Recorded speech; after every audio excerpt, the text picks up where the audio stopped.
Akiwa anajivunia kasi yake, Flash alimwambia Superman kwamba hakuna shujaa yeyote katika ulimwengu mzima aliyekuwa na kasi kuliko yeye. Lakini Superman hakuwa tayari kukubali hilo. Akihisi kudharauliwa, Flash alimpa changamoto ya mashindano mara moja. Sharti lilikuwa rahisi. Yeyote angeshindwa angeenda nyumbani kwa Batman kuosha vyombo.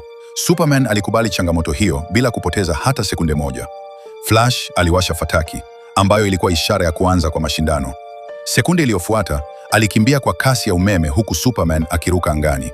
Flash alikuwa akikimbia ardhini na Superman akimfuata kupitia hewani. Wote wawili walikuwa wakitumia nguvu zao zote. Mwanzoni, Superman alikuwa nyuma kidogo, lakini alipokumbuka vyombo, aliongeza kasi yake hata zaidi. Sasa alikuwa akisafiri kwa kasi kuliko ndege ya kivita. Ndani ya muda mfupi, alimzidi Flash. Kuona hivyo, Flash mara moja alitoa changamoto nyingine, kuokoa watu wengi zaidi. Baada ya kusema hivyo, wote wawili walikimbilia kuvuka bahari kuelekea kwenye kisiwa ambako janga baya la asili lilikuwa limetokea. Watu wengi huko walikuwa wakisubiri msaada.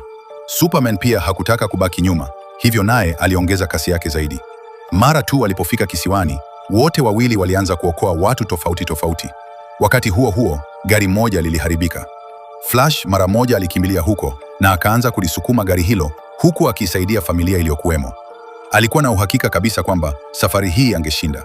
Lakini ghafla alipata mshtuko mkubwa. Superman alikuwa tayari amewaokoa watu wote kutoka kwenye jengo zima peke yake.